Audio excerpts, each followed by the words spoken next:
Olá, sejam todos muito bem-vindos. Uma ótima noite de quarta-feira. Hoje estamos aqui no episódio 10 da terceira temporada do nosso Assi Suzano Cast. E hoje eu tô aqui com meu irmão, meu parceiro, nosso sempre presidente, Rodrigo Guarizo. E aí, brother? É isso aí, Cris. Prazer em revê-lo aqui comigo, hein? Show É de isso bola. aí, ótima noite. Boa noite a todos aí que estão assistindo aqui o nosso Assis Suzano Cast. E Hoje antes de. com tema bastante interessante hoje, né? Hoje é muito bom. Você Hoje empresário, é, fica ligado que a gente sempre traz ótimas companhias pra gente aqui no nosso Assi Suzano Cast com um tema sempre muito relevante pro empresariado, né? E antes de mais nada, curta, compartilha, comente aqui, tá bom? Se inscreva no nosso canal, não fique de fora de tudo que acontece no mundo empresarial aqui da nossa cidade de Suzano. E hoje a gente tem aqui um convidado muito especial, Dr. Edmilson Nazário Luz, grande amigo, tá? Vai falar hoje sobre os maiores erros que os empresários cometem em abrir uma sociedade, Rodrigão. E eu vou deixar para você fazer as honras do nosso convidado. é isso aí. Apesar de a gente estar num tema empresarial com um advogado, ele vai falar sobre relacionamento, né? Estamos aqui então com o doutor Edmilson Nazário Luz, advogado tributarista, consultor jurídico e palestrante. Ele atua voltado no direito empresarial e área tributária. Ao longo da sua trajetória, tem se dedicado a orientar empresários, organizações e momentos estratégicos da vida empresarial, atuando em processos, constituição, alteração, incorporação, fusão, cisão, transformação e briga, né? Sempre com foco na segurança jurídica e no desenvolvimento sustentável dos negócios. Além da atuação profissional, o doutor Edmilson também exerce muito atuante na OAB da cidade de Suzano, né? Ele preside hoje a Comissão do Direito Tributário da OAB Suzano e contribui para o fortalecimento do debate jurídico.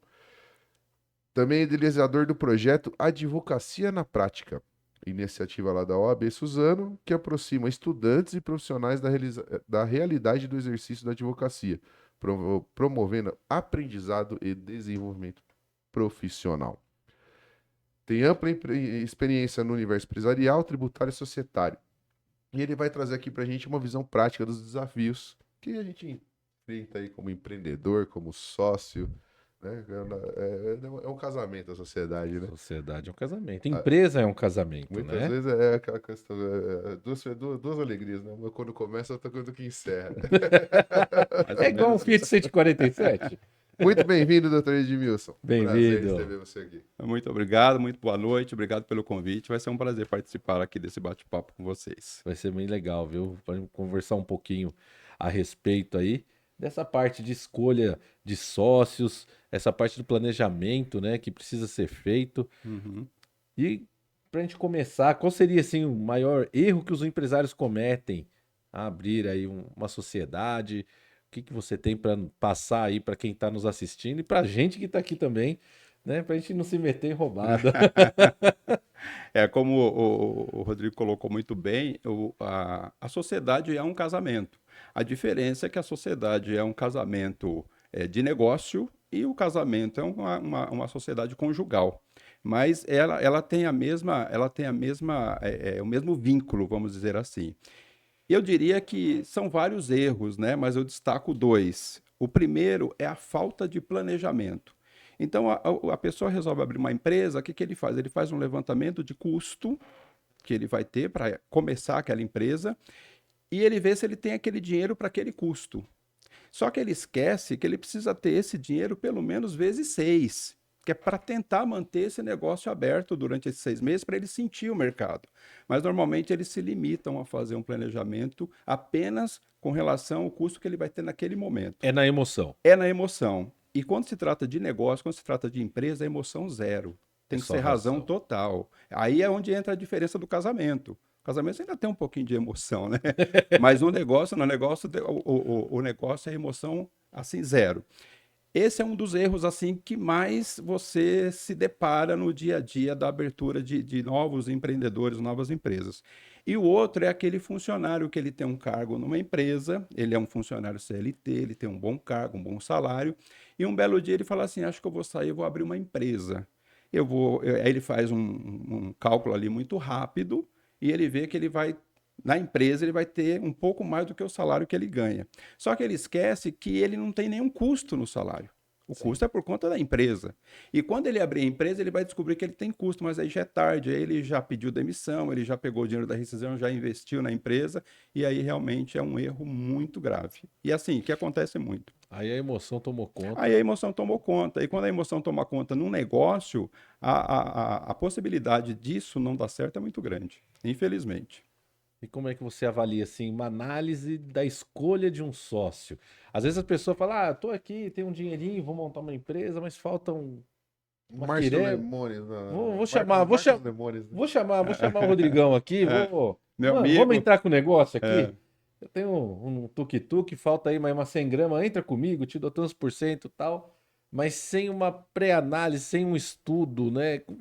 Qual que é, assim, um pulo do gato, juridicamente falando, pra gente não ter um problema que aí acaba com a amizade, É, né? exatamente. Você acaba com a amizade, tinha um baita de um parceiro e você se limita ali, vamos fazer na emoção, mais uma vez, Uhum. né? Porque o projeto é legal, isso vai dar muito certo, vamos abrir uma franquia de não sei o quê, blá, blá, blá. E não é tudo isso, né? Não, aí é um ponto também muito importante. A primeira coisa que você não deve fazer na escolha de um sócio é escolher pela amizade. Porque você precisa muito mais que um amigo para compor um negócio com você. Esse sócio, ele precisa primeiro ter o mesmo perfil de empreendedor que você tem, ele tem que estar muito atualizado e antenado com o negócio que você quer abrir, e ele precisa conhecer profundamente todos os riscos que esse futuro negócio, essa futura empresa vai enfrentar. Se você escolhe a amizade que vai pela emoção de novo, a possibilidade também de não dar certo é muito grande. Por quê? Porque você vai estar sempre ali dizendo, poxa, ele é meu amigo, então eu não vou falar isso, eu não vou fazer isso, Não quero não quero ofender. ofender, ele vai ficar chateado. Então, se ele não tiver com a mesma ideia que você tem, se ele não tiver ali antenado com aquilo que você vai fazer, ele não serve para sócio. Você tem que pegar um sócio e às vezes falar assim, pô, doutor, mas e se o meu sócio não entende nada da atividade? E aí, mas eu entendo tudo, só que ele é um bom sócio porque ele é um bom gestor. Opa, então ele é um bom gestor. Então ele serve para ser sócio. Porque enquanto você se dedica à atividade, ele vai estar na gestão. E você vai estar tranquilo, porque na gestão você vai ter uma pessoa que você confia, que você conhece. E arrumar aquele sócio assim, ele vai entrar só com a mão de obra. É um erro, É né? um erro também. Acho que sócio tem que pôr dinheiro no O negócio. sócio ele tem que pôr dinheiro, ele tem que ter compromisso, comprometimento e também tem que ter investimento da parte dele, porque o investimento ele tem que ser dos dois. Porque senão vira aquela coisa, poxa, aí eu pus dinheiro, você não põe, então você trabalha mais. Aí começa já os desentendimentos. E a sociedade é um problema. Quando pinta lá o primeiro desentendimento, a tendência é. E Isso quais. acontece muito. Geralmente, vou abrir uma empresa, vou chamar você de sócio porque você tem um capital. Uhum, Aí você entra como investidor e eu acho que você tem que entrar com mão de obra. Então você não divide a função de cada uhum, sócio. Como funciona? Porque tem o sócio investidor, tem o uhum, sócio que recebe pro labore para trabalhar. uhum. E muitas vezes você não faz essa divisão. E é Isso. geralmente onde gera esses conflitos, né? Só que quando tem sócio investidor é bom, porque o sócio investidor, essa é a classificação dele. Ele só investe. Tudo é por conta do sócio cotista. O investidor, ele entra com o dinheiro, ele não tem participação nenhuma nas atividades da empresa. Ele só quer a rentabilidade. Ele só quer a rentabilidade. É como se ele tivesse feito uma aplicação, um investimento. Por isso que é sócio investidor. Esse sócio que está lá, o que está trabalhando, é ele que vai responder, é ele que vai atuar, é ele que vai gerenciar. O investidor vai ficar só de fora, só acompanhando e tomando conta do dinheiro dele, naturalmente. Mas é essa emoção que dá problema, né? Dá. Porque aí o cara vai lá e a empresa começa a dar certo. Geralmente quando dá certo. Uhum. O cara fala, pô, tô me ralando, eu tô trabalhando, o cara só põe dinheiro e não faz nada ali. Aí é onde começa os conflitos, eu quero comprar a sua parte. E a gente consegue identificar, tem algum sinal que a sociedade vai estar caminhando ou vai dar algum problema no meio do caminho? A gente consegue, será que identificar isso, hein, doutor? Eu acho que consegue, viu, Cris? Eu acho que consegue porque quando você abre uma empresa, por isso que eu falei dos 6 meses, você tem que ficar o tempo inteiro observando o andamento desse negócio. E assim, hoje o mercado está muito competitivo. Então não adianta você abrir uma coisa que já tem, você vai ser mais um de um monte. Ou você abre algo que já tem, mas você faz alguma coisa diferente, que é para o cliente identificar, ou você vai ficar na mesma. E aí, entre uma empresa que já está consolidada no mercado e a sua que chegou agora, naturalmente vão escolher aquela que já está consolidada no mercado. Então, quando você perceber que a outra empresa, no mesmo ramo que você está andando e a sua não, isso você vai perceber como? Com o tipo de serviço que você vai prestar, o produto que você vai vender, o seu caixa, o seu rendimento, como que estão os seus custos, se você está tendo um custo muito alto para manter ainda aquele negócio que não está te dando aquela receita satisfatória. Então, isso são sinais de que realmente a empresa ou precisa ser encerrada ou ela precisa tomar um novo rumo. E o tipo de sociedade que você acaba fazendo, né? Esse tipo de aliança. Uhum. Eu acho que se você faz, que nem a gente acabou de falar do sócio investidor, eu acho que aí para dar errado é um pouco mais difícil, a não ser que a empresa comece a não performar. E aí o sócio investidor vai ficar no pé do sócio que tá ali administrando e É, tentando fazer uhum, um negócio. Ah, eu vendi um sonho pro Rodrigo. Ó, uhum. eu vou montar isso daqui. Se você colocar 100 pau, eu consigo te pagar tanto por mês. É. A partir do quinto mês, do sexto mês. Aí Mais vem o fácil pegar quinto um mês. empréstimo, né? Vem o sexto mês, não andou, não foi, não andou, não foi. O cara que colocou o 100, ou ele tira o 100 e quebra você, Uhum. né? E ali começa um outro conflito, né? A vantagem do sócio investidor é que ele só entra quando a empresa já tem um projeto pré-definido. Então ele não vai entrar num negócio que pode ou não dar certo. Ele vai entrar num negócio que já está certo, ele só precisa, o sócio que vai estar à frente desse negócio, ele precisa de dinheiro para tocar. Então ele chama o sócio investidor. Então o sócio investidor já sabe onde ele está pondo o dinheiro dele e quanto ele pode ter de rendimento. Ele só vai ter que ficar de olho no sócio cotista que vai estar trabalhando e vai estar à frente de todas as decisões societárias. O sócio investidor, ele não tem Nenhum poder de nenhum decisão. poder de decisão, ele não pode, aliás, ele nem pode interferir. No próprio contrato social dessa empresa, fica lá previamente definido tudo que cada um pode fazer. Ah, essa era a minha pergunta É. agora, ó. Ele Que pode é- exigir relatórios, Sim, sim, sim. como se fosse um acionista É da, como se fosse da um acionista. bolsa. Exatamente. Então, Ele vai ter acesso aos Quero analisar os relatórios. Isso, balanços. para ver como que está indo. então o contrato social realmente dá uma protegida aí nos sócios. Cris, o contrato social é o único documento, tá? Vou até repetir, é o único documento de uma empresa que protege e dá a segurança jurídica que o sócio precisa. Por isso que ele precisa ser muito bem elaborado. Contrato social, essa coisa de hoje tem inteligência artificial, tem a junta comercial que tem vários contratos disponíveis. Eu costumo dizer para o pessoal no escritório, quando eles vão abrir uma empresa, para cada cliente eu faço um contrato social, eu elaboro um contrato social, porque cada um tem um perfil diferente e cada negócio é diferente. Então você precisa realmente pegar, colocar o contrato social para aquela realidade. E aí você, nesse contrato social, você vai ali colocar as cláusulas que vão garantir o direito de cada sócio, vai garantir que eles cumpram as obrigações e vai dar a segurança jurídica que eles precisam. Vamos fazer uma polêmica agora. Vai. Eu sei que você gosta. Tacar fogo, né? Vamos aquecer o podcast. Nesse ponto, né? Sem questão de categorias. Mas hoje o que eu vejo muito, a gente tem, não generalizando, mas tem muitos contadores, muitas empresas contábeis que estão só acostumadas com aquela empresa água com açúcar ali do Simples Nacional. Uhum. Ah, eu quero abrir uma empresa. Primeiro você vai no contador, você não vai no advogado. Aí ele tem aquele modelo padrão, ele só troca os dados e pau no gato. E não vê as necessidades que aquela sociedade precisa. Eu queria um link sobre essa Então, questão. eu é costumo legal. dizer o seguinte: antigamente, para você abrir uma empresa, eu sou do tempo do CGC ainda, né? Não era nem CNPJ. CGC. E antigamente, para você abrir uma empresa, o contrato social tinha que ter a assinatura de um advogado. Logo, a junta comercial ela ia partir do princípio que aquele contrato foi feito por um advogado.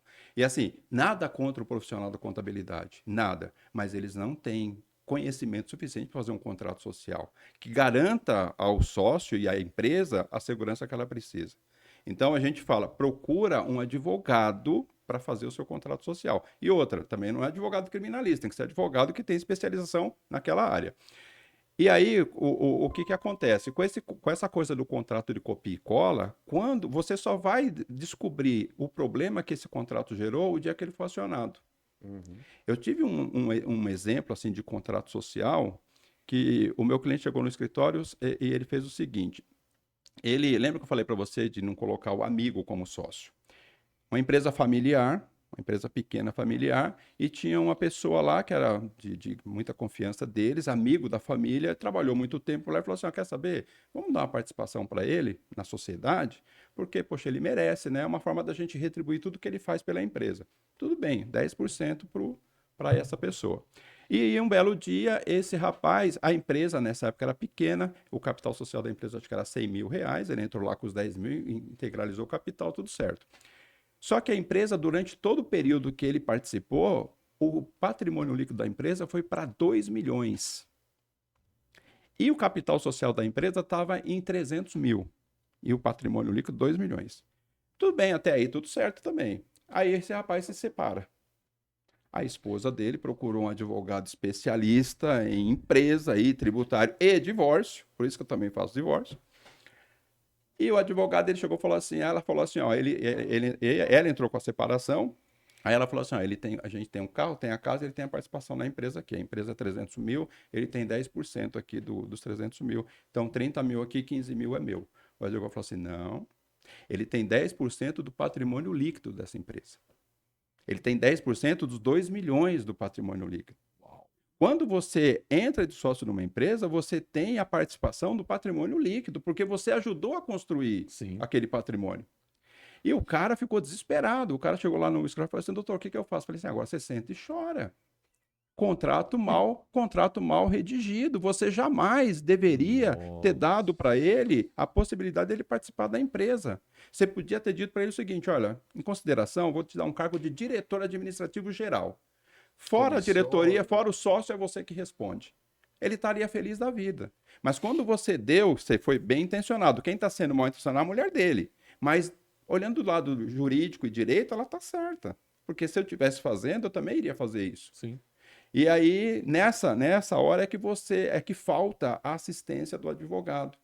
Para ele pegar a informação, por exemplo, se ele foi no contador, o contador falou assim: não, tudo bem, a gente põe ele na sociedade e acabou. Mas é claro, o contador ele entende de contabilidade, né? Vamos separar as coisas. Sem o embasamento jurídico, Sem né? embasamento jurídico. Então, isso custou para a empresa uma grana Um bom boa, um dinheiro, bom né? A gente está dinheiro. falando de Ele falou assim, 20. você vê, 2 milhões, 10% de 2 milhões, 200 mil. 200 mil. 100 pau pra ela. 100 pau ela levou. E ela levou só 15 mil. Levou 100 pau. Olha. Entendeu? E aí, o que ele falou? Ele falou assim, como a gente vai para esse negócio, faz o seguinte, vamos fazer uma alteração contratual e vamos tirar ele da sociedade, simples. Eu tava com um conhecido meu e ele teve um caso muito parecido. Ele ia dar sociedade para um, não sei se era irmão, se era um primo que tava muitos anos com ele dentro da empresa, braço direito e tal, tal, tal. Ele falou, cara, acho que eu vou dar 10% lá pra pessoa, né? E aí a gente tava conversando sobre isso. E aí ele foi consultar um outro amigo advogado, o cara falou, não. Ele pôs dinheiro? Não, mas trabalha pra caramba, tá? Falou, cara, numa dor de barriga você vai se lascar. Nesse caso não foi nem um funcionário, foi um terceiro. É, Então, você vê como que é. e aí ele tá falando aqui, acho que era de um irmão dele, um primo que trabalha com ele na empresa. Ele falou, não. E esse negócio de divórcio, o Cris e o Rodrigo, esse negócio em empresa, isso atrapalha muito a vida do empresário. Quando envolve divórcio ou quando a pessoa era sócia e era solteiro, depois ele casou. Aí eu tive um cliente que ele era solteiro quando ele fez parte da sociedade. Aí ele casou e a mulher queria ter acesso às informações da empresa para saber quanto que estava faturando, porque era dela também. E de certa forma é. Então, quando envolve um O terceiro, é pior. O terceiro. A gente fala que quando junta os agregados é complicado, né? Ainda Complicado. mais numa empresa familiar. A gente que tem empresa familiar É. é bem mais Uhum. complexo, É né? muito Por mais. quê? Porque primeiro você envolve o lado familiar, Uhum. pessoal, É. né? E vai ali minando uma coisa mal falada, uma coisa mal escrita, É. né? Mal direcionada, mal elaborada. E aí acaba com uma empresa que era sólida num estralo de dedo. Ela exatamente, ela simplesmente se dilui. o contrato social, ele precisa estar muito bem amarrado, por quê? Porque o contrato social, ele faz leis entre as partes. Depois não adianta você falar assim, nossa, e o Código do Consumidor não pode permitir isso e tal. Meu, você assinou o contrato é manifestação de vontades. Eu tive um cliente também que ele entrou na justiça aliás, nós entramos na justiça para executar um contrato, só que a empresa, a minha cliente é aqui de Suzano e ele está em Fortaleza. E ele pediu para o juiz mandar a ação para Fortaleza, porque ele morava lá e ele estava lá e para vir para cá ia ser caro e tal. Eu falei, não, tá lá embaixo, lá na cláusula, qualquer coisa envolvendo esse contrato será tratado na comarca de Suzano, ponto. Não, mas o Código do Consumidor, o Código de Defesa do Consumidor, não se aplica aqui. No contrato não se aplica. Código de Defesa do Consumidor, não se aplica Código Civil, porque a lei ali já está feita entre as partes. É claro, você não vai colocar no contrato que você pode bater na pessoa, você pode matar a pessoa, não é isso. Mas desde que nenhuma cláusula daquela ali vá contra qualquer uma da Constituição, de uma lei maior, aquilo ali é a lei. Você não tem para onde correr. É um acordo, né? É um acordo, exatamente. Como diria dos antigos, o fio do bigode. E o combinado não sai caro, não sai né? caro. E a gente estava combinando sobre sociedade e casamento, é a mesma coisa que acontece. Às vezes o cara vai se separar e a mulher não trabalha. Só que ele trabalhando, construiu lá um patrimônio de 1 milhão e ele não acha justo dar 500 mil para a mulher. Ué, mas está lá na certidão de Tá casamento. certo, é dela. A certidão de casamento é o contrato do casamento. Acabou, tá ali, não tem que discutir. Tá vendo, pessoal? Vocês que estão nos assistindo aí, ó. Pega essas dicas do Dr. Edmilson, ó. Vai no Instagram dele, edmilson.oficial. Marca uma consulta urgente, vai fazer uma revisão do seu contrato social, hein? Pra gente não cair numa cilada, cara, porque olha, isso aí tá só começando. A revisão do contrato social é muito importante, viu? A gente tá só muito começando. importante. Eu vou levar meus É um alerta que está sendo acesa aqui. Isso mesmo. Vermelha. É importante. Não, mas deve... Estamos aí para pôr uma pulga atrás da sua orelha. Porque se você tem um contrato muito antigo, de repente tem coisa lá que você não faz a menor ideia do que pode acontecer se esse contrato chegar na justiça. Eu ia fazer uma pergunta agora sobre conflito entre sócios, mas aqui, pelo que a gente já conversou, acho que o maior precaução de evitar esse conflito já é aqui. Sim. É amarrar bem esse contrato, é colocar as partes, esposas, maridos, se já tiver filhos que tenham esses acessos, se for pequenos não, mas se já forem grandinhos, acho que é legal. Já faz essa lavação de roupa suja antes de dar sequência. É por aí? É por aí. Eu tive um outro cliente também.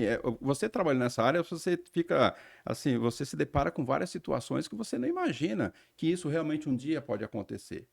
Por isso que eu falo, eu sempre bato na tecla do contrato. O que aconteceu? Um sócio faleceu. E os herdeiros estavam querendo entrar na sociedade para ocupar o lugar do sócio. Poxa, mas pode isso? Teoricamente não, mas deixa eu ver o contrato. O contrato estava dizendo que podia.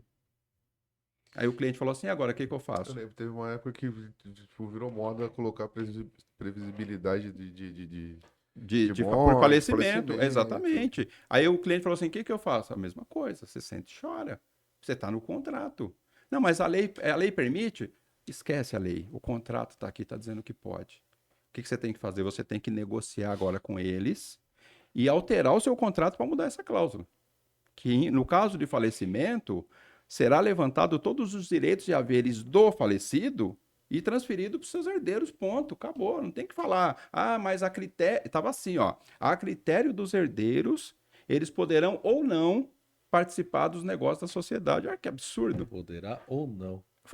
Eu falei, quem fez esse contrato, E esses gente? herdeiros que nunca trabalharam, Então, nunca participaram, não entende. É o copia-cola. Alguém achou isso bonito, colocou no contrato que foi replicando. Exatamente. E deve ter um monte com essa cláusula. Tem um monte. E assim, hoje nós temos vários contratos disponíveis aí na internet e nós temos uma ferramenta que ela é muito boa, mas ao mesmo tempo ela é muito perigosa, que é o tal da inteligência artificial. O pessoal está usando a inteligência artificial, eu fui fazer uma participação numa entrevista lá em Mogi na rádio, e eu falei, a inteligência artificial, ela é uma ferramenta importante, mas ela não é verdade absoluta. E o pessoal está pegando a inteligência artificial como se fosse o único caminho da verdade e da luz, e não é bem assim o negócio. Não. Né? Porque a inteligência artificial nada mais é do que um banco de dados que fornece para você o que eles têm lá. mas precisa ver se o que ele tem lá te atende, né? Mas é bem complexo, né? Tudo isso daí. Eu acho que já tá ficando até meio preocupado aqui, viu? Você falou de um caso. Eu tenho um caso de um amigo que eles eram sócios, um dos sócios faleceu, e aí a esposa veio, assumiu, mas ela não entendia muito da empresa, né? E aí ficou uma situação meio complexa ali Uhum. dentro, meio É, chata, até que eles sentaram, fizeram um acordo e acabaram adquirindo a parte dela, porque não fazia sentido, né? é, Às vezes a pessoa, em memória do meu finado marido ou do É meu o que a gente falou, filho, não é porque você é sócio que você precisa trabalhar na empresa. e você, exatamente. vou fazer a diferença, mas cara, quem vive o dia a dia da empresa, né, é diferente. É diferente, A é. pessoa acha que vai chegar e vai mudar o mundo, rapaz, não vai, cara. Não, e nesse caso do sócio querer, os herdeiros querer integrar lá o quadro societário da empresa, foi engraçado porque aí depois eu falei pro pessoal, o rapaz que ficou, eu falei assim, não, mas é que quando a gente foi fazer o contrato, a gente pensou, e se um de nós dois morrer? E daí, se um de vocês dois morrer? A empresa continua com outro, até você arrumar outro sócio. Ah, pode? Pode, filho. Acho que algumas situações meio braba também é quando tem noras e genros, né? E normalmente são as pessoas que nunca trabalhou, é que eles vão mais atrás para saber se realmente. Porque eu vi na É, lei, eu tô no meu direito. então. Essa, essa frase é Rapaz, clássica, você né? ouve muito isso. Nossa, eu conheço os meus direitos. Eu Pô, conheço ainda os bem, assim, meus você poupa meu direitos. trabalho, né? Já que você conhece os direitos. Vou procurar um advogado. É, vou procurar um advogado. Rapaz do Cara, céu. na época de faculdade, eu tava na época de TCC, a gente batia um papo mais próximo dos professores, né? Os professores faziam muita consultoria em empresa, etc. E um dia desses aí, eu tô na sala para conversar com o meu professor de contabilidade. Aí, pô, tô com uma empresa assim, assim, assim e tal, eu vou dar uma consultoria, vamos lá, ajuda a gente e tal. Aí ele falou, mas qual que é o problema da empresa? Você é o maior a empresa é sadia, fatura muito bem, ela tem uma margem líquida top, mas o maior problema é convencer a família que eles precisam sair da gestão. Profissionalizar a gestão. Então, isso realmente é um problema. Quando você tem uma empresa familiar que ela vai muito bem, como Uhum. que você muda esse perfil familiar mais informal que a empresa tem para uma coisa mais robusta, com diretoria, com os famosos CEOs hoje em dia, né? Uhum. Contratar um CEO. É. Montar um organograma da Para empresa. onde vai essa família que levou esse negócio até ali Uhum. para tirar eles Do vamos dizer comando. assim, Ah, isso é um trabalho que leva um tempo. Porque você precisa começar a fazer um trabalho. Você não pode fazer isso do dia para a noite, que não dá. Então você precisa fazer um trabalho que envolva os profissionais, principalmente advogados, contadores, todo o pessoal que pode estar envolvido numa gestão. E reunião, assim, reuniões, na verdade, com a família o tempo inteiro sobre isso e apresentando o relatório. Com o tempo, o pessoal vai começar a perceber que realmente eles precisam dar um outro passo e convencê-los de que, enquanto estiver ali, a empresa não consegue mais, porque ela já chegou no limite. Porque a empresa familiar ela tem um limite. Chega dali para frente, realmente precisa de uma gestão fora da família, que tem uma visão diferente da família. E então isso é um trabalho assim de formiguinha, é um trabalho que você tem que fazer devagar, criar um planejamento envolvendo cada um envolvendo cada um dessa família, para convencê-lo de que realmente o negócio só vai se realmente a gente mudar a mentalidade. Porque isso aí é mudar a mentalidade da empresa, Mentalidade. que é difícil. Montar um conselho. É, exatamente, você monta um conselho, mas você tem que ir muito devagar, porque se você bater de frente, eu já vi casos em que as pessoas chegam com os dois pés na porta, não vai, não E, vai, aí fica pior. e esse tipo de situação é mais para grandes empresas ou empresas médias e pequenas, isso funciona? Uhum, Você acha que dá para se ter uma pessoa, ainda mais quando se trata de empresa familiar, uhum, né? Às vezes a empresa não ramificou para os que estão abaixo de quem fundou. é, Mas quando começa a ter a linha sucessória, eu acho que, não sei se uma consultoria, não sei como é que funcionaria isso dentro. A gente vê isso em grandes indústrias, uhum, né? uhum, Um corpo diretivo, é, aí tem lá, que nem você falou, monta o CEO, hoje tem várias siglas aí que eu já nem sei Um mais. sócio também. trocou de carro, o outro falou, não, cara, não tem, tem que ter um É, carro igual ao verdade. Miguel. Se ele comprou, eu também Uhum. quero um igual. Eu tenho É. que, toda vez que fizer, fez para um, faz para o outro, é igual filho. Como é que funciona? Então, e aí é um problema sério, né? Porque às vezes aí a família, ela acha o seguinte, que você entrar um terceiro na gestão, pode prejudicar o negócio que ela levou a vida inteira para construir. Então, você primeiro precisa convencer essa pessoa de que não é isso que vai acontecer. E para você convencer isso, como que você faz? Consultoria, assessoria, Contrato, contrato, advogado. reuniões. Eu mandei até hoje, como que eu vou prestar conta pra um cara que nem dono é? Como é que ele vai Exatamente. saber dos meus números, É né? isso mesmo, é isso mesmo. Como é que ele vai falar, pô, eu tô faturando não sei quantos milhões mês, não sei o quê. Como é que eu vou falar isso para uma terceira pessoa que não é do meu sangue e que nunca sentou aqui do meu lado para saber como é que faz? Mas o cara é um baita de um gestor, né? É, Sabe? exatamente. Mas isso que acontece em grandes indústrias, né? Assim, grandes e também nessas pequenas e médias empresas tem muita briga familiar por causa disso. Porque o pai ali que fundou, que ele traz todo o histórico da empresa, ele fica com medo de abrir mão e de soltar um pouco ali a rédea e achar que aquilo não vai para o mesmo lugar que ele gostaria. E também eles ficam com receio de passar muitas informações para pessoas estranhas, como você falou. Eles ficam com receio de ficar passando informação.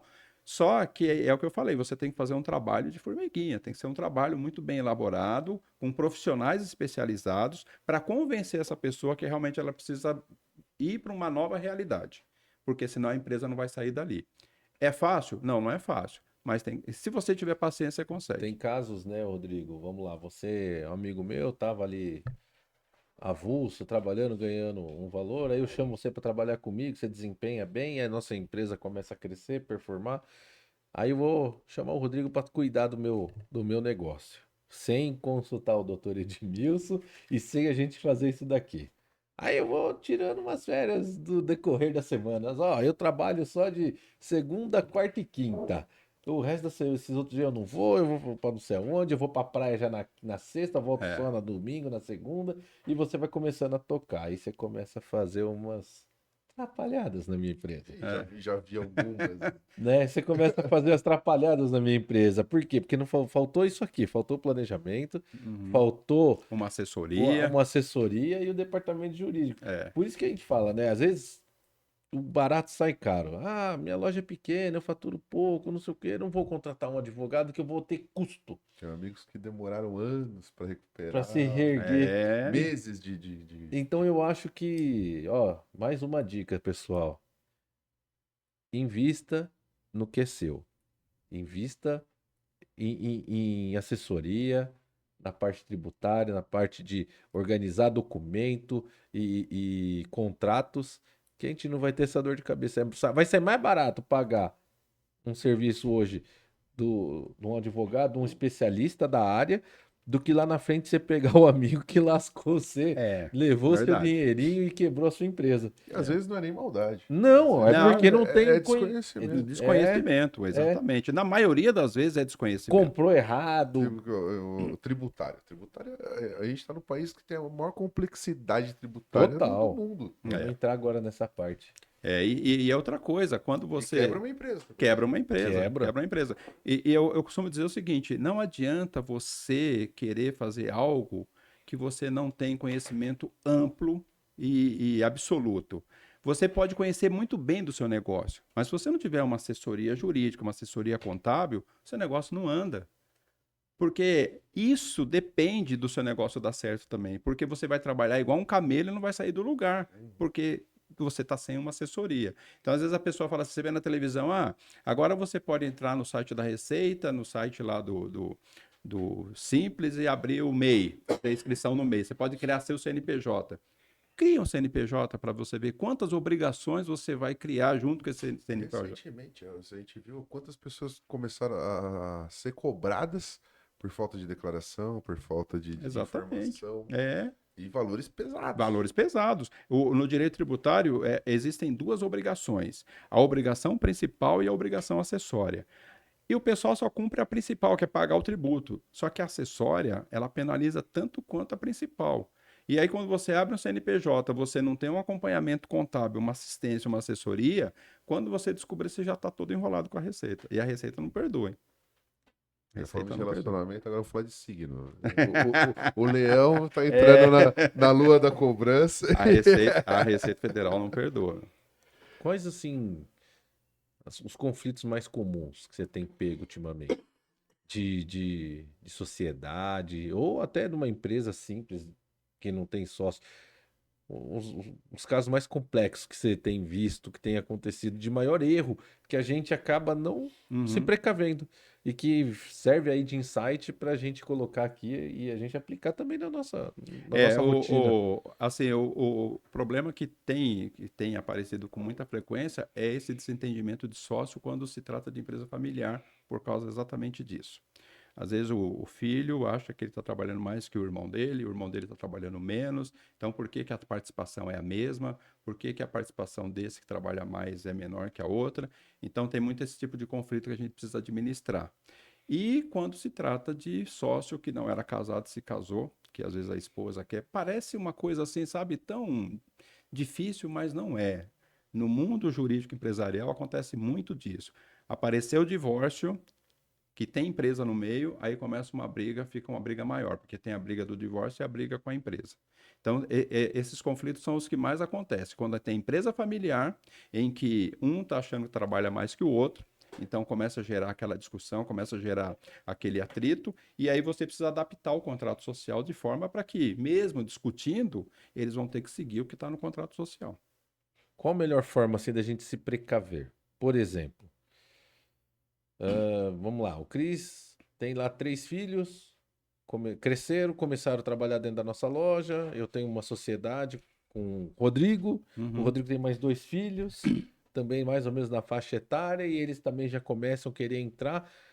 Que, que tipo de precaução seria legal colocar no contrato? Como é que funcionaria essa parte? Porque, o filho do Rodrigo, ó, só fica lá dentro do computador o dia inteiro lá, mas é a função dele, Uhum. é determinado o trabalho dele. Ele tá entregando o que é necessário? Tá. Uhum. Mas eu que fico aqui no balcão carregando as coisas, bibibi, bobobó. Mas você faz o que ele faz? Né? Para deixar isso muito claro assim e coeso com as partes. Como é que funciona assim para não... É, Eu acho bem complexo isso. a primeira coisa que você tem que fazer é você nunca pode confundir a empresa com a família e vice-versa. O que é empresa, o que é pessoa física é pessoa física. Tem que dividir bem isso. O que é meu, por exemplo, se você vai usar o seu carro para a empresa e o carro é seu, você não pode pegar dinheiro seu para abastecer o carro, tem que ser dinheiro da empresa. Então tem que ser tudo muito dividido. O que é empresa, o que é família. Quando você vai colocar alguém da família para trabalhar, se ele for, se ele tiver vínculo empregatício, registrar com vínculo lá. Você vai estar registrado para trabalhar aí, você vai fazer isso. Se ele for entrar como sócio, definir no contrato social qual que vai ser a responsabilidade dele dentro daquele período que ele vai ficar dentro da empresa.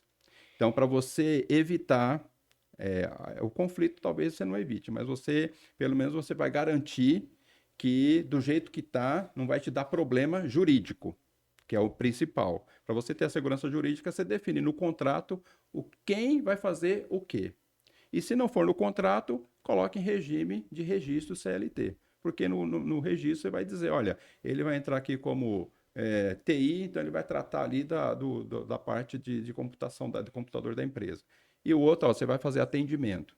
Então define tudo isso, tudo escrito, assinado. Porque aí você vai ter a segurança jurídica que você precisa. Como eu disse, o conflito às vezes a gente não evita, mas você pelo menos garante a segurança jurídica. E aí, Eu é acho o- que, quando começa com esse conflito já tá errado, Uhum, né? Porque o papel do sócio, na verdade, ele é, como se diz, ele não é palpável, né? É um contrato, é uma cota, uma uhum. cota. É, É isso. como se eu tivesse um pedaço da empresa física aqui, mas isso não gera trabalho, não gera nada. É Uhum, só, vamos dizer, financeiro. isso. A partir do momento que eu vou trabalhar nessa empresa, é onde o pessoal mistura dinheiro pessoal Isso. não define um prolabore para Uhum, a função que ele exerce. Por é. isso que dá essa briga. né? Então, um vai exercer a função de atendente e o outro é gerente financeiro. Uhum, Não, mas a empresa, você tem 10% da empresa, os dois têm que trabalhar igual. exatamente. E como é que Mas define? você pode, hoje você pode definir no contrato social quem pode fazer o quê. Como eu disse, como o contrato faz leis entre as partes, você pode falar assim, bom, esse sócio aqui, ele vai estar, a responsabilidade desse sócio, tem o sócio administrador, que vai ser o gestor da sociedade, e esse sócio aqui, ele vai trabalhar, vai fazer tal coisa, e ele vai ter, por isso, ele vai ter uma retirada de prolabore no valor de tanto. Falar em prolabore, tinha um outro contrato também que chegou para a gente, o seguinte, o sócio ele foi intimado pela Receita Federal, porque ele estava devendo os impostos, ele falou assim que ele não estava devendo nada, porque é sempre assim, né? Ele nunca está devendo nada. Imagina! É igual lá na delegacia, eu sou inocente, eu sou inocente. E aí, o que aconteceu? A Receita Federal pegou o contrato social da empresa dele e estava escrito lá o seguinte, que caberá ao sócio administrador uma retirada mensal a título de prolabore nos limites do imposto de renda. Ou seja, ele só ia tirar até o limite de isenção e o resto ele tirava como distribuição de lucro. Distribuição de lucro. A Receita falou assim: vem cá, quanto você está tirando de distribuição de lucro? Tanto. Divide isso aqui por 12. Tá. Tira o prolabore. O resto vai ser tributado como rendimento assalariado. E ela fez isso de ofício. Como que você pode colocar lá, vai ter retirado um valor tal, mas colocar nos limites do imposto de renda, você está dizendo que você só vai tirar até o limite de isenção. Não pode tirar mais. E não pode tirar mais. Por que você não pode tirar mais? Você tira mais.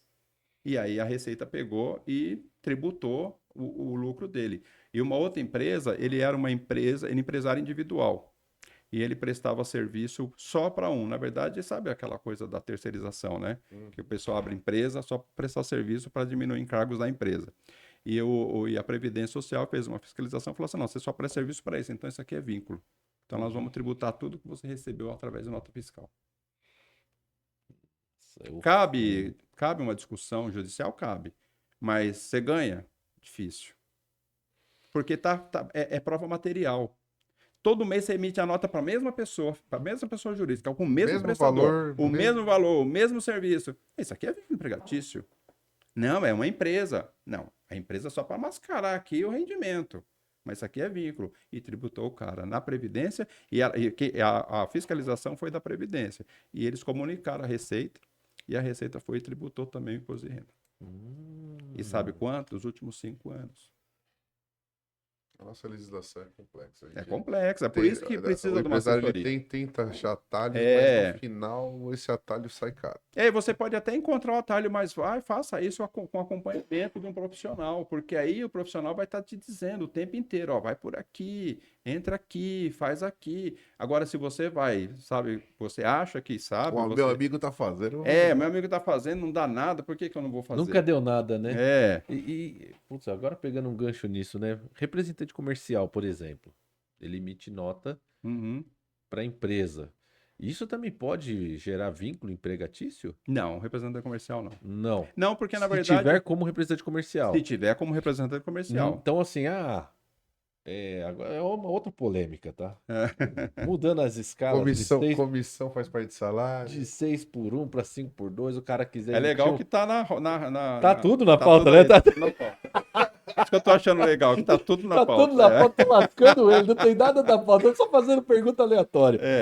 Só o que eu tava sentindo no coração. Entendi. Só pra falar que a gente... Não, é pra fazer aqui que a gente tem, né? Só pra mostrar. A pauta tão bonitinha e tal, mas tudo bem. Por exemplo, o cara trabalha e ele vai querer ali, vou fazer uma MEI e vou emitir uma notinha todo mês e outras horas o cara trabalhar por fora. Isso pode gerar um vínculo empregatício? Porque assim, eu vou montar uma MEI e vou fazer uma notinha ali para receber, para ficar meio que declaradinho, né? Eu trabalhei, o cara pagou na minha conta, tudo bonitinho e tal. Isso pode gerar um vínculo empregatício pro empregador, do prestador de serviço? Pode, se ele fizer isso de forma constante e periódica, pode. Porque é muito simples de provar isso. Sim. Né? Toda hora você emite a mesma nota para o mesmo prestador, o mesmo dia, o mesmo valor, todo mês. É vínculo empregatício. Que é diferente do representante comercial. Ele representa uma marca. Ele não tem nada a ver com a empresa. Ele representa um produto. Ele não tem nada a ver com a empresa. É diferente do MEI que abre uma empresa para ficar emitindo nota lá. Pô, tinha MEI que fazia serviço de departamento pessoal, prestação de serviço de departamento pessoal, pô. E-mail. E MEI. Aí quer dizer, No. na verdade, o MEI foi criado para o carrinho de algodão doce, o carrinho de pipoca, essas coisas pequenas. Depois ele abriu um pouco mais, Foi né? criado para diminuir o número de desemprego no país. Não, e na verdade a ideia do governo foi para aumentar a arrecadação também, né? Porque você abre o mês e você contribui. Mas é uma ferramenta legal. Eu Você achei pegar interessante. pintura, jardim, prestador de serviço, cara, o MEI ele encaixa muito, muito bem. E além disso, Rodrigo, tem a garantia da Previdência, porque ele pagando o imposto, ele tem direito à Previdência. Se ele sofre um acidente, ele não pode trabalhar, ele tem um benefício previdenciário. Difícil de conseguir, mas você tem o direito, né? Porque hoje a gente tem o direito, só é difícil de aplicar esse direito, de garantir, mas a gente tem.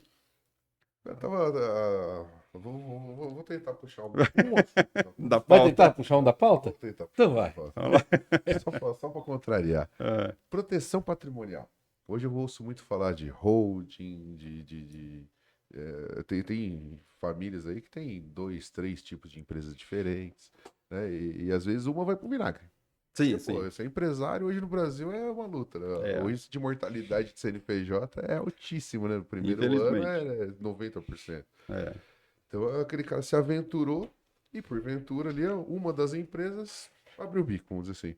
E ele tem 3 saudáveis. E essa arrasta toda a vida empresarial dele no caminho. Como se proteger disso? Então, hoje, para você ter uma proteção patrimonial absoluta é difícil. Tá? Porque mesmo você, às vezes as pessoas, eu já vi muitos advogados na internet falando, você abre uma holding, você protege seu patrimônio. Não é bem assim. É lógico que até chegar no patrimônio demora um pouco mais. Mas se aquele patrimônio tiver algum vínculo com você e você tiver envolvido em alguma obrigação, aquele patrimônio da holding vai responder sim. Eu costumo dizer para as empresas, principalmente pequenas e médias empresas, com relação a essa proteção patrimonial, é dividir, deixar o que é empresa e o que é pessoa física, para não misturar os bens.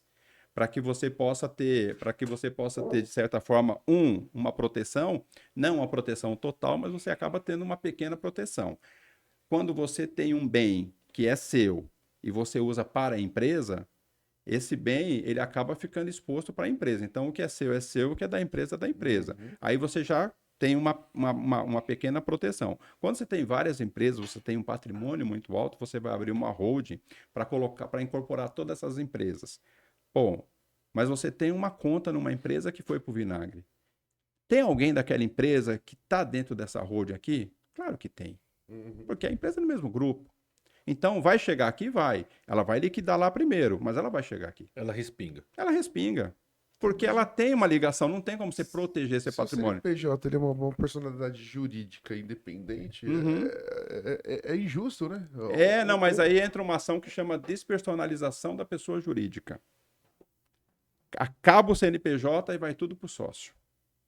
E por que a legislação existe assim? Justamente por isso. Porque o que acontece? O sócio, ele forma o patrimônio do sócio, o patrimônio da empresa, o patrimônio da pessoa física, ele só existe para garantir as obrigações. Então não adianta você falar assim, não, eu tenho meu patrimônio, não vou mexer para fazer isso. Não, seu patrimônio é para garantir aquilo.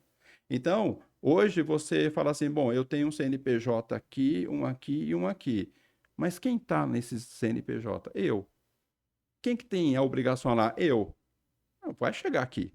Só que ele não vai chegar direto. Primeiro ele vai entrar com uma ação, vai despersonalizar a pessoa jurídica e vai para os bens do sócio. Já vi muito sócio que pegou... Às vezes é um problema temporário. Exatamente. Isso vai criando um efeito em cadeia que acaba enrolando a vida do cara inteiro. Porque, mas a criação o pessoal estava usando a holding justamente para isso, para mascarar e proteger patrimônio. Só que a ideia do governo é que você não pegue uma empresa que você já viu, que já foi para o vinagre, faça tudo o que você tem que fazer nela, deixa ela acabada e você sai limpo, bonitinho com as outras lá. Então, as outras vai chegar nas outras. Demora um pouco, mas vai chegar lá. A legislação hoje permite fazer isso. Então, você que acha que está protegendo o patrimônio só porque abriu uma holding, você não está protegendo tanto assim, não. Eu não digo nem só o tributário, o governo. Aí você pega sistema bancário. Sim, todas as obrigações, todas. E tem essa também, às vezes o sócio ele tem lá 5% do contrato social. Aí ele não paga a conta de luz.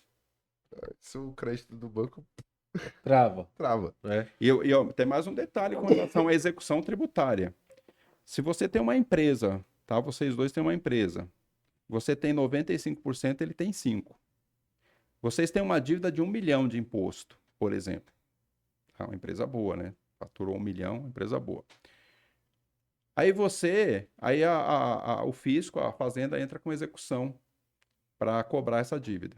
Aí não encontra você. Na verdade, você deve 95% desse imposto lá. E ele 5. E ele 5%. Mas a Receita não encontrou você, encontrou ele. Cobra tudo dele. Justo, bem justo, né?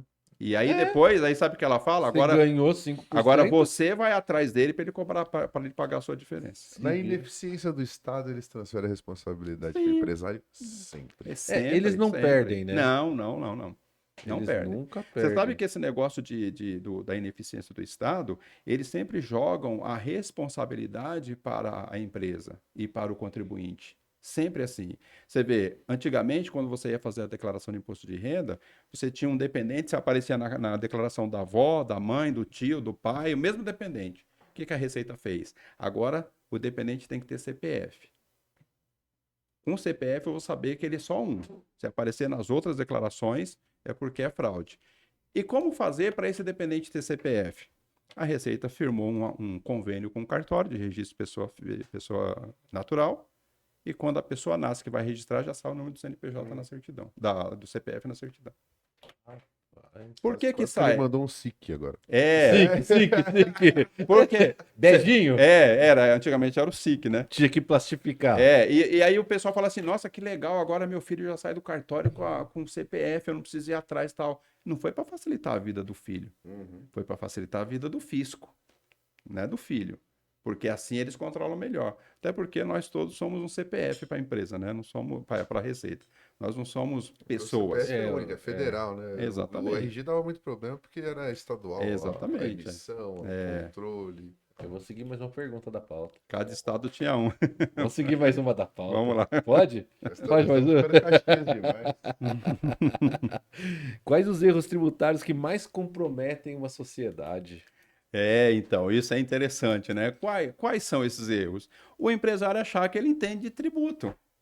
Aí ele acha que o amigo dele está pagando, como a gente estava falando, está pagando isso, eu também vou pagar. Só que ele esquece que a atividade dele, o movimento, a operação, talvez não seja a mesma do amigo. E outra, às vezes o contribuinte, o empresário, ele abre um CNPJ, ele coloca uma atividade no CNPJ, para ele ter um benefício fiscal, como por exemplo simples, só que ele está fazendo outra coisa. Quando ele faz outra coisa, ele está fora daqui do simples, mas ele está contribuindo como simples. Como hoje está tudo informatizado, a hora que ele emite uma nota do serviço que ele prestou, do material, do produto que ele vendeu, isso vai para o fisco. E o fisco vai fazer uma comparação. O produto que ele vendeu com o que está no CNPJ dele. NCM. Exatamente. E aí o que vai acontecer? Ele vai ver que ali tem coisa que não está diferente. Porque se for abrir com esse código, ele vai pagar mais. E quando fala em pagar mais, a Receita vem com gosto. E detalhe, antigamente, Cris, na época do CGC, na época do CGC, o fiscal ia na sua empresa, bater no seu portão lá. Sou fiscal da Receita, sou fiscal do ICMS, com aquela pasta, né? Sim, olhava tudo. Queria ver sua nota fiscal, aquele bloco lá, loja. saía de lá espirrando, né? Porque eram os blocos de nota tudo velho e tal. Hoje não, hoje a empresa está dentro da sua empresa, sem ter ninguém. Ele está te acompanhando. A malha fina hoje, ela não funciona mais com auditor fiscal como antigamente. Porque eu sou do tempo que você entregava a declaração, o cara batia o carimbo e você trazia o recibo para casa. Hoje, o sistema da Receita é inteligente. Então, ele que faz todo o processamento. Se ele detectar qualquer divergência, ele já separa. E aí sim vai para um auditor fiscal. Então, tudo isso é muito... assim, o SERPRO hoje, Cris, é um dos provedores mais potentes do mundo da Receita Federal. Eles são capazes de processar milhões de informações em segundos. E você vê a diferença do SERPRO para o DataPrev. Dataprev é o pior. Por que será? Dataprev paga Uhum. e o Serpro arrecada. Então, eles têm um sistema assim muito, mas muito bem estruturado. Imposto de renda, quando você, hoje você clica lá, ela já vem preenchida. Preenchido, exatamente. É muito rápido, né? É. Os caras têm acesso à nossa informação muito rápido. É. Rapaz, tá chegando no final, hein? Foi muito rápido também aqui, Não viu? tem mais- Eu tinha mais pergunta pra fazer.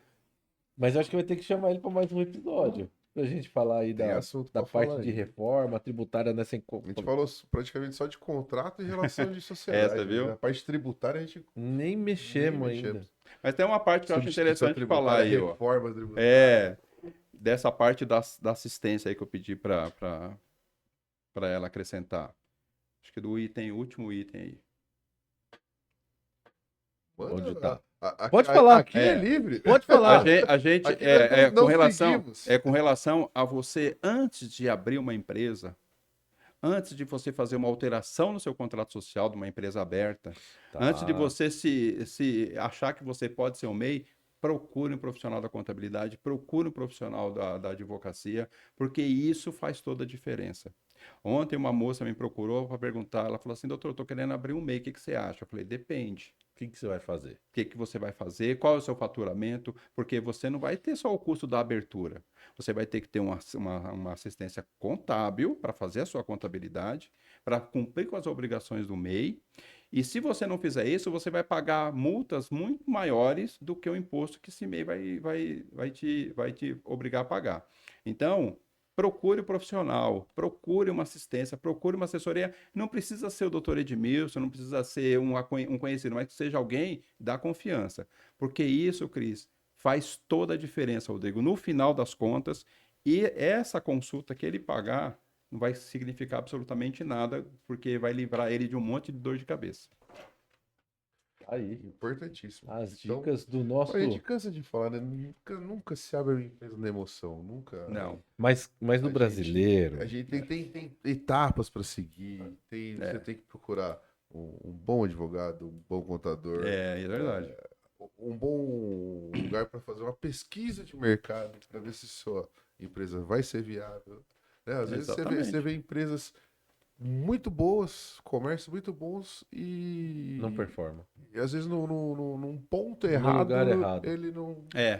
Essa pesquisa, esse levantamento, principalmente da região, é importantíssimo. Eu lembro que antigamente o pessoal falava assim, nossa, por que não abre o McDonald's de Mogi? Porque os caras vieram fazer uma pesquisa e disseram que não comportaria uma loja de rua, só a loja do shopping. E eles abriram uma loja de rua em frente a uma universidade e não deu Você certo. lembra? Lembro. Então, eu Acho que é a história do primeiro McDonald's que não deu certo. Exatamente. E na Abriram rua. na rua, abriram em frente à faculdade, depois que eles descobriram que o universitário é tudo duro, né? E isso é uma coisa assim que as pessoas, às vezes, como você falou, vai na emoção. Você não pode tratar um negócio com emoção. Yeah. Só para que eu lembrei de mais um caso que eu tive, um funcionário, um amigo meu, ele era engenheiro elétrico, ele trabalhava numa empresa de engenharia de projetos elétricos, ele era gerente do departamento lá, e um belo dia ele falou assim, quer saber, eu vou abrir um negócio para mim. Eu falei, mas o que você pretende fazer? Ele falou assim, eu não sei ainda. Aí, um belo dia ele sumiu um pouco de lá, quando ele apareceu, falou assim, meu, comprei uma padaria. Tudo a ver. Mas, Milton, o que você entende de padaria? As contatoras que tá dentro dos fornos. Para você comprar uma padaria, ou você tem que ser um padeiro, ou você tem que conhecer um bom padeiro. Porque é o que chama o público para a padaria. É o pão. Você pode vender até o que você quiser, mas se você não tiver um bom pão, você não chama o público para a padaria. E aí ele comprou a padaria por quê? Porque ele viu que a padaria era muito movimentada, o rapaz estava querendo vender. Primeiro que se fosse bem mesmo, o cara não queria vender, né? Mas o cara estava querendo vender, o negócio era bom, ele falou assim, eu vou comprar, né? E vou tocando e vou continuar trabalhando e vou tocando. Quer dizer, ele cometeu 2 erros, né? Comprar um negócio que ele não tinha nenhum conhecimento e deixar o negócio com alguém e continuar trabalhando. E aí passou o quê? Uns 4 meses ele teve que vender a padaria. Ele vendeu pelo mesmo preço que ele comprou, ou seja, ele perdeu dinheiro, porque ele gastou dinheiro durante o período que ele ficou lá. E outra, você absorve todas as dívidas anteriores. É isso mesmo. Tributárias, trabalhistas, responsabilidades. Às vezes o pessoal, às vezes a empresa tem lá um cara de 20 anos, 15 anos. Aí você assume isso aí, o cara que vendeu sai felizão da vida. Feliz da vida, exatamente. E esse negócio de sócio sair também é importante que você falou, Rodrigo. O sócio, quando ele sai da empresa, ele ainda responde dos 2 anos anteriores do período que ele estava na empresa. Vamos supor, ele saiu hoje, mas surgiu um BO lá de 2 anos anteriores, ele também responde. Às vezes ele acha que não, mas ele responde. Rapaz. Se estiver ganhando bem como CLT, mano, segura. Fica quietinho, né? Fica, agora vem uma Não. jornada 5x2, vai ficar melhor ainda. A gente não pode desanimar as pessoas a empreender, não. É legal. Mas, ó, Mas com moderação, né? uma das brigas que eu tinha era essa aí. Se você. Não, todo mundo tem que ser empresário. Pô, cara, não fecha a conta. Não vai Tem- fechar. Não vai fechar. Verdade. Mas é isso. Agradecer a Isso aí. participação do nosso amigo. Hoje a conversa foi muito boa, muito produtiva. Esclareceu bastante coisa, né, Rodrigo? Não, mas amanhã eu já tô marcando a consulta. A hora que desligar as câmeras aqui, Já. tu já pega a agenda Já do, pega, do é. doutor e vamos bater um papo, vamos fazer uma reunião, né? Vamos fazer uma reunião com Às ele. vezes você fica no dia a dia ali, doido com suas responsabilidades, você esquece de coisas importantes. Só vai dar valor na hora que você precisa. Mas é isso aí. Bom, temos alguns recadinhos para dar aqui para os nossos telespectadores. Recadinhos da associação. É isso aí. Temos um evento agora, dia 17 de junho. Esse evento é muito bom, hein, Rodrigo? Cara, negoção da China isso aí. Negócios da China. Tá? Um evento gratuito, vagas limitadas, já preencheu mais de 50% das vagas em 24 horas. Então, para você que está assistindo hoje esse episódio, tem interesse em importar, exportar, gerar conexões, fazer networking, dia 17/6, na Associação Comercial aqui de Suzano, às 18h30, negócio da China. É muito bom para você que está pensando já em importar algo para E você hoje em dia vender. importação não é mais coisa de outro mundo, né? Hoje em dia Não. as coisas estão tão mais simples. Nosso palestrante, ele é presidente da Camex, que é a Câmara do Comércio Exterior do Alto Tietê, diretor da Fiesp e da Derex. Então, não perca essa oportunidade, vai ser um evento nota 10, viu? Mais um evento de sucesso da nossa querida Associação Comercial. E tem mais um recadinho aí, meu amigo. Manda Vamos lá bala. aqui. Prepara Gastronomia. É um curso ministrado aqui pelo nosso parceiro Sebrae. A gente está apoiando, vai ser agora dia 16 de junho, lá no nosso auditório. As inscrições, para realizar as inscrições, entre em contato com o nosso time lá da Associação Comercial. Telefone 47448400, né? E só solicitar o link de inscrição, se inscreva. O pessoal reclama pra caramba também, às vezes que não tem, como se diz, não tem a preparação, não tem, cara, e perde essas oportunidades de fazer um curso, de especializar, De adquirir de conhecimento. conhecimento. Cara. Conhecimento é uma coisa que Associação- nunca é perdida. A nossa associação está sempre em movimento, né? Então, para você não ficar de fora, segue as nossas páginas no Instagram, Facebook, aqui no YouTube. Fique atento, aqui você vai saber de tudo. Entre no nosso site www.acesuzano.com.br. Fique por dentro de tudo que acontece no mundo do empreendedorismo da nossa cidade. Né, meu amigo? É isso aí. Doutor, Muito bem. faça suas considerações. O que você quer deixar um recado, uma mensagem para quem nos assistiu e para quem vai nos assistir, vai escutar depois no Spotify, que isso aqui fica gravado e dá para você ficar aí.